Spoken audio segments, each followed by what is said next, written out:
ko na yun eh. Napahiya ka na dati. So now, gusto mo lang i-prove yung sarili mo ulit. Attorney Lorraine? Hi, ako si Joey Guerrero. Ay. Ako yung imi-meet niya. Oh, Sir Joey, saktong-sakto ang dating mo. Don't worry, upo po kayo. Ay. We're really ready para mapakinggan lahat ng sinasabi mo tungkol kay Angel. Right, Vanessa? Palito eh. Tinaparedor ko yung kapatid ko. Hindi, best. Pakinggan muna natin kung ano yung sasabihin ni Joey. Malay mo, may mapulot kang importante. Sir Joey, drinks? Salamat na lang. Actually, napadaan lang talaga ako dahil gusto ko sagutin yung mga tanong ni Attorney Lorraine. Well, in that case, according po sa files na nakuha ko, no, you started being Angel's teacher at 2012, and that was the exact same year na na-expel siya. Do you have any knowledge kung bakit? Actually, oo. May nakaaway siya noon na classmate. At nasaksak niya sa dibdib yung lalaki. May nasaksak si Angel. I knew it. So may history of violence talaga yung Angel na yan. Oh my God, nakakatakot! Hindi siya nakakatakot. Nakakahanga siya. Oh. Sinaksak ni Angel yung kaklase niya dahil nahuli niya tong may minamanyak na iba. Pinagtanggol lang ni Angel yung kaibigan niya, kaya nasaksak niya yung lalaking yan. Wait lang ho nalilito ho ako. So you're trying to say na si Angel pa ho yung mabuti? Tinakot ng pamilya ng lalaki ang school admin na magdedemanda sila.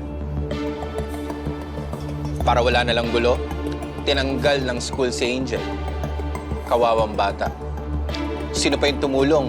Siya pa yung nadehado. Sandali lang po Sir, parang may mali. This isn't what we talked about. Hindi ito yung sinasabi mo sa akin. Ang sabi mo, madami kalokohan si Angel. Hindi perpektong bata si Angel.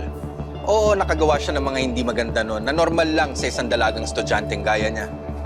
Pero lahat yun nabura dahil sa kabayanihan niya. Nagsisinungaling ka.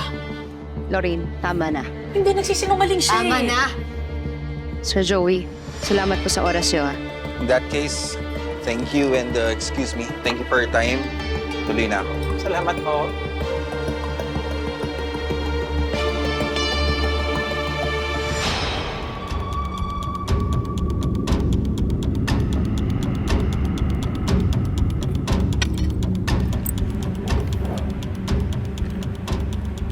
Sinunod ko na yung gusto mo.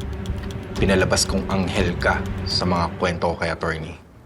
Kahit isa kang demonyo. Di na maghihinala yung kapatid mo. Tumupad na ako sa kasunduan. Ikaw naman. Burahin mo na yung mga pictures. Itong nudes mo? Delete mo yan. Bakit?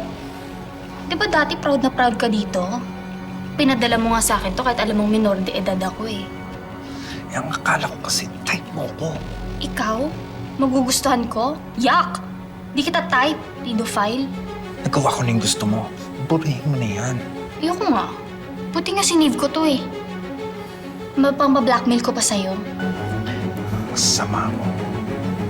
Ang sama-sama mo. Kung ayaw mong ikalat ko yung nudes mo, manahimik ka. Huwag mo nang kukontakin yung kapatid ko at yung mga kaibigan niya. Malinaw? Oo na.